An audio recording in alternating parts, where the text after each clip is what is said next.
حضرت عبداللہ ابن مسعود رضی اللہ تعالیٰ عنہ فرمائی چې دغه مسلمان مثال چې یو انسان گناهونه کوي او دی گناه نه رستو توبه غواړي هغه سړی په شان دی چې یو سړی په ځنګل بیابان کې رواني او یو اوغه وسري او سواری وسري او دی انسان دی سفر دی پارا پدی سواری مانی خپل زادرا توشا او سامان دی خوراک سکا کیږي او دا سړی چکلا پدی ځنګل باندې رواني نو هغه ځنګل دا شانی چا خطرناک ځنګلي دی انسان نوم پاغي مانی نه ټول زناور ګرځي او هغه زناور چې هغه یو شی پری دینا فدغه او یازي ځنګل مانی دا انسان دی او خسرا دی سواری سره رواني او بیا کله چې دا انسان ستړی شي نو خپل سواری ودري او چې کله ودري نو هغه تا دی راکوشي او آرام کی چې کله آرام کی نو بیا چې کله دی د خوب نه پاسې نو وګوري نو هغه وخی نه نو دی بیا پریشان شي چې خدا دا ځنګل نه مخلوقات کی نور سنشته هغه مخلوقات کی چې کم خطرناک مخلوقات ته انسانانو پسی د دینه وزه صد خیر امید ساتم بس زما یو خوا هغه خم رکشوا دا انسان بیا پریشان حال ګرځي باغه او خو پسی چې دا او خماته میلاو شي او زما د خوراک سکاک سه تنظیم وشي نو دا انسان بیا دا مسافر بیا پاغه او خپسي ګرځي او دومره او ګرځي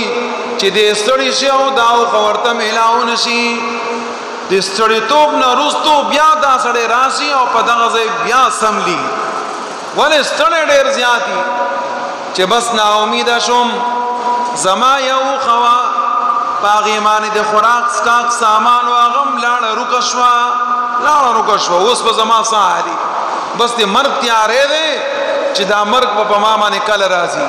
نو کله چې دا سړی او د شي د زیات خفقان نه او د زیات تکاوت نه زیات سړیواله نه او بیا د خوب نه رستو چې کله دی پاسي نو دی وګوري چې زما دا اوخه زما مخامه خلاړه نو هغه وخت چې بیا دی رستو ګوري نو دا انسان ډیر زیات خوشاله شي چې الله ته مهربان بادشاہي زما خو سره امیدوم نو چې ما ته وداوخه میلاو شي او بیا الله تماما مهرباني وکړه په دې ځنګل بیابان کې چې نور څه شي نشته هغه زما خو ما ته میلاو شي انداز مسافر دا سړی ډیر زیات خوشاله شي ولې مرګ نه وګرځي او مرګ په خپل سترګو ویني او د هغه نه رستو بیا الله پاک د دې مرګ دا انسان چې بچ کینو دا انسان دا مسافر ډیر خوشاله شي فرمایا حضرت عبداللہ ابن مسعود رضی اللہ تعالی عنہ الله پاک دا شان د دین زیات آغا سړی نه خوشاله شي چې او سړی توبه وکي یو سړی ګناه وکي په ګناہوں باندې ګناه کوي او بیا د پړه کې دا خیال پیدا شي چې زه د خپل رب نه د خپل معبود نه د خپل مسجود نه خالق نه چې ټول کائنات پیدا کړي دي او زید عدم نه وجود تنا واستلما زه الله خپل ځان ناراضه کوم بیا دا انسان سجده ولګي توبه وباسي معافي وغواړي چې الله تمام معاف کی زړیر خطا کار زړیر ګناګارم نو کله چې دې دا معافي وغواړي الله پاک دغه مسافر نه زیات د انسان نه خوشاله شي چې دا انسان دې گناہ وکړو لیکن معافی غوښتلا الله پاک د دې مسلمان په دې معافی باندې ډېر زیات خوشالي نو د دین اندازه ولګوي چې موږ څومره ګناونه کړی دي دا مطلب نه چې یاره الله پاک با زمنګ دا توبه نه قبلې نه الله پاک توبه قبلول لپاره تیار دی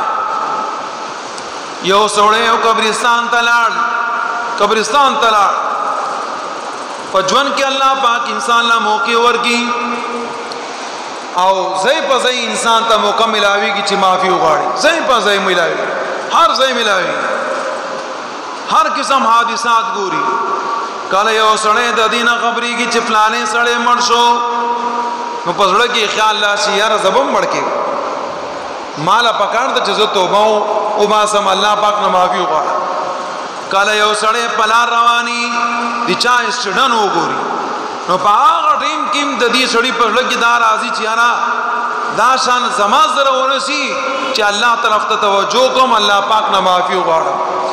کله یو سړی ته وګوري چې هغه لیوانه په هغه ټیم کې د دې انسان په زړه کې دا خبر راځي چې الله پاک نه معافي وغواړم چې الله زمان رضا شي ډېر مواقع راځي رسول الله صلی الله علیه وسلم فرمایي چې انسان کله ژوند په دې دنیا کې تیري نو انسان په هر غړای په هر موړ په هر ځای باندې خپل مرګ مخامخ یینی او د یو مرګ نه پاتې کیږي په بل مرګ کې پریوزي او د بل مرګ د ځای نه پاتې کیږي په دریم د مرګ ځای کې پریوزي